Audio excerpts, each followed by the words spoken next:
Hello, scholars. This is Mr. Myers. Tonight's homework is Lesson 2.8, How the Law is Enforced.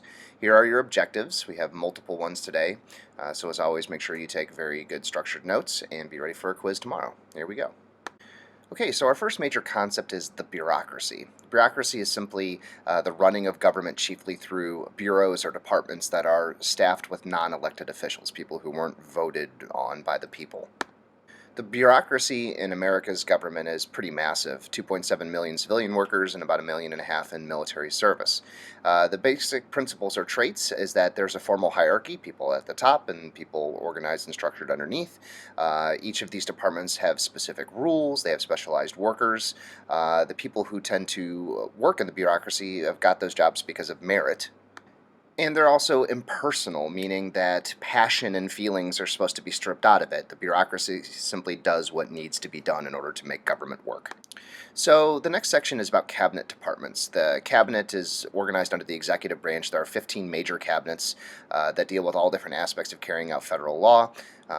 These are known as departments, and each is led by a secretary. So the Department of Defense is led by the Secretary of Defense. Within each of those 15 departments, there are hundreds of agencies and thousands of workers underneath. So the Department of Interior would house the National Park Service, for example. Now, we believe that these departments are so important that we think that you should know what all 15 are and to be able to kind of define each in its simplest form. So these next two slides list all 15 departments. You should write down the names of the departments and a brief explanation of what each does, and be ready to correlate or match those on a quiz tomorrow.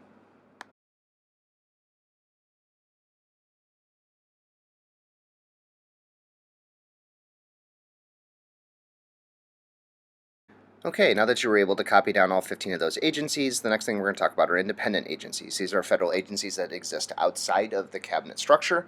The leaders report directly to the U.S. president, and they're supposed to be more responsive and faster to react to particular issues. In other words, they're supposed to be less bureaucratic. So the EPA, the Environmental Protection Agency, would be an example of this. The CIA, the Central Intelligence Agency, are both examples of very specific agencies designed to report directly to the president and get right to the heart of the matter. In summary, these independent agencies are much more specialized than the broader 15 departments and report directly to the president, so the president can impact the actions taken in those departments much more quickly than the broader bureaucratic structure of the 15 cabinets.